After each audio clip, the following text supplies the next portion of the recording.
Well, greetings everyone from my backyard on a Sunday night, and hope you've had a good day as we get ready for this new week. This week's subject in the class is under the heading of intrapersonal leadership, and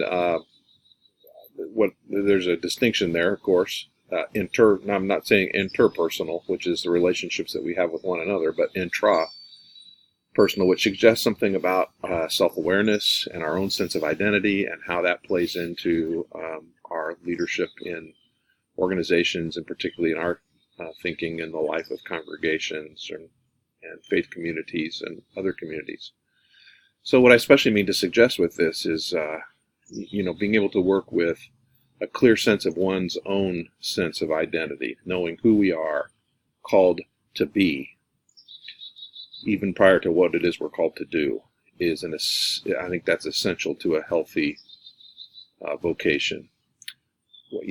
I spent a number of years as a district superintendent, so lots of opportunity to have relationship with a number of congregations and pastors. And one of the things I noticed is that there's a pretty clear component that is wonderful when it's there and glaring when it's not. And that can be the leader's, pastor's own sense of self-awareness. Where that is operative, then it can bring a lot of health into leadership and organization, the health of the congregation even. Where that's absent, then it can just open up some real points of stress. So that's kind of the idea that we're trying to focus on. And that's why you're reading the little book by Max Dupree, which is obviously comes out of the kind of the ubiquitous leadership literature stuff that's around. But one of the things I appreciate about Dupree's work is his thinking about leadership as an art more than as a science.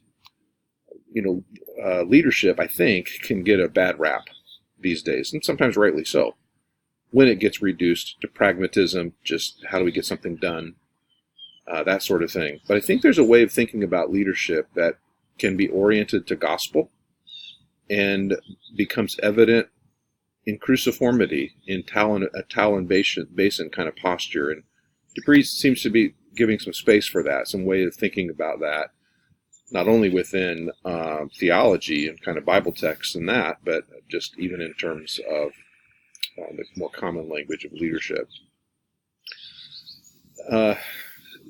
So I want to think of this in a holistic way, and encourage us to think about it in a holistic way. And so we're thinking about, obviously, our spiritual life, our spiritual health, our relationship in Christ, what we know about who we are in that relationship with God in Christ by the power of the Spirit, and the ways in which that forms us in Christ's character.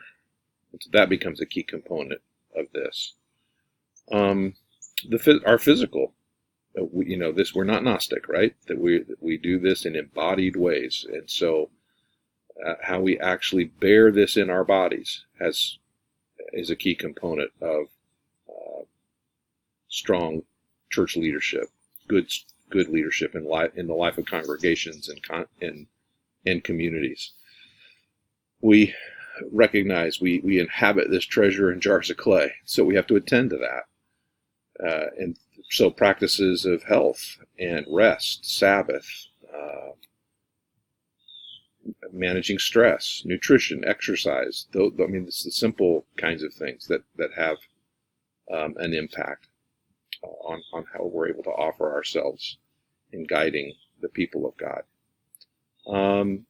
The component of mental capacity, cognitive abilities, how we learn, our learning styles, we just knowing that about ourselves. That's a part of self-awareness, that it can have so many connections. Of course, our emotional health, which has a lot to do with relationships and how we react and respond to people, and knowing kind of what some of our own hot buttons might be, and how to accept or our own emotions and deal with those. Are we to what extent are we controlled by, or do we feel like that we are controlled by emotional responses, or are we have a sense of being able to be in charge of those and navigate those? Then I guess we could include the social component, obviously our relationships with others, beginning with those closest to us, and our circle of caring, our circle of health, friendships and those kind of things that nurture and bring health to us. So just thinking about all those things, all those components of basically what does it mean for us in the lives that we're called to live, in the leadership that we're called to offer in the life of the church, to bring to that a sense of health, of awareness, of I think that's the phrase I want to use. That self-awareness that's not based only on our own capacity, but in our ability by the help of the Spirit to rightly assess and see who we are. So, thinking about leadership, a model that's been helpful for me that I've thought a lot about has two components to it. And that is thinking about a way of leadership that is both collaborative and confessional. So, just a minute on what I mean by those. By collaborative, I mean working with people who are under our leadership, our guidance, in such a way that they know without doubt that they have a vital role to play in the fulfillment of our life, our task, our sense of mission together. And so there's a balance there of, as the leader casting vision, we talk like that sometimes, and that's not a bad way to talk necessarily, of leading the way, but also of not acting as though we're the only ones who know what to do or how to do it. And so it's a lot about listening well and authentically taking into account the ideas and the offerings of those who are under our leadership, even when our impulse might be to discount that or disagree with that. It's being able to really carefully listen to that and take that in. There's challenges, with that way of leadership. One of them comes when a congregation has developed a mindset that the pastor is some sort of hired hand who's just come to take care of things. Kind of be what I've sometimes called the spiritual cruise director, just assigned to make sure everyone's having a good time. And changing that can be difficult in some places, reinforced by far too many well-meaning pastors, I suppose, but it can be done. I say to pastors all the time that one of the things that happens to us is we hear these unrealistic expectations at times from our people and really chafe under that. I think the worst thing we could do is begin to blame our people around that. They don't know. We have to be the ones to actually teach them and help them understand what it means for us to be pastor in a place. They don't really, they're not going to get that on their own. And so we have to have some intentionality about that. So that's part of what I have in mind by collaborative, is this idea that even though I've been assigned into a place of leadership in the life of this community, I don't come in with an attitude that suggests that I'm the one who knows everything best by any means, but really want to join together with these people. By confessional, what I mean by that is to suggest something about how those under our leadership learn about our character in ways that build the critical factor of trust.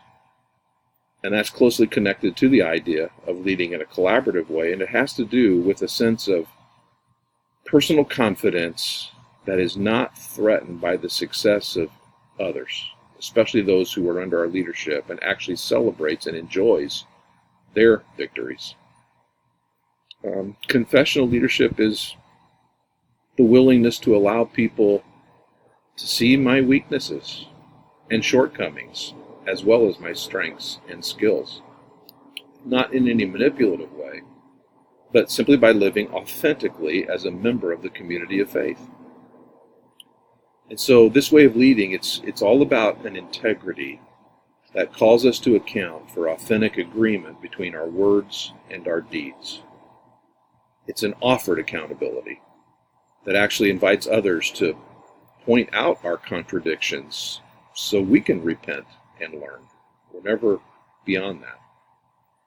And in that kind of confessional leadership, worldly systems of power and influence give way to the cruciform model of laying down one's life in service to Christ and the church. I know that kind of leadership bearing is quite different from what is usually celebrated in the world and even in a lot of the literature on leadership. And talking like this and trying to lead like this, you have to know it will have people looking at you crossways sometimes, questioning your intelligence and skill. And so it's not born of a cool leadership strategy, but of genuine surrender to the Jesus style, if you will, leadership of laying down one's life. Well, just a few introductory thoughts really about trying to help us think about what's my own sense of identity, of who God has called me to be, that precedes worrying about what God has called me to do, so that what I bring to a congregation, to a community, is not simply sort of a technology, a bag of tricks, a toolbox, if you will, but I bring a life, a character, a leadership character that is formed in the way of Jesus, that in itself becomes a part of the leadership that I offer to the people to whom I've been called. So, what I'm inviting you to do, having sat with these simple thoughts just for a moment, is to send me a note, a private message. Email is probably the best way to do that.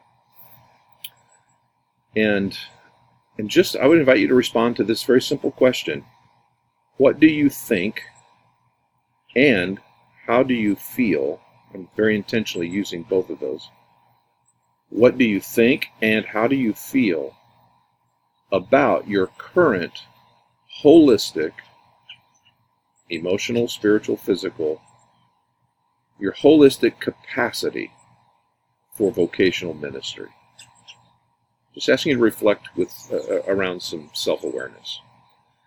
So, thanks, and I'll look forward to what you have to say about that. Talk to you soon. Bye.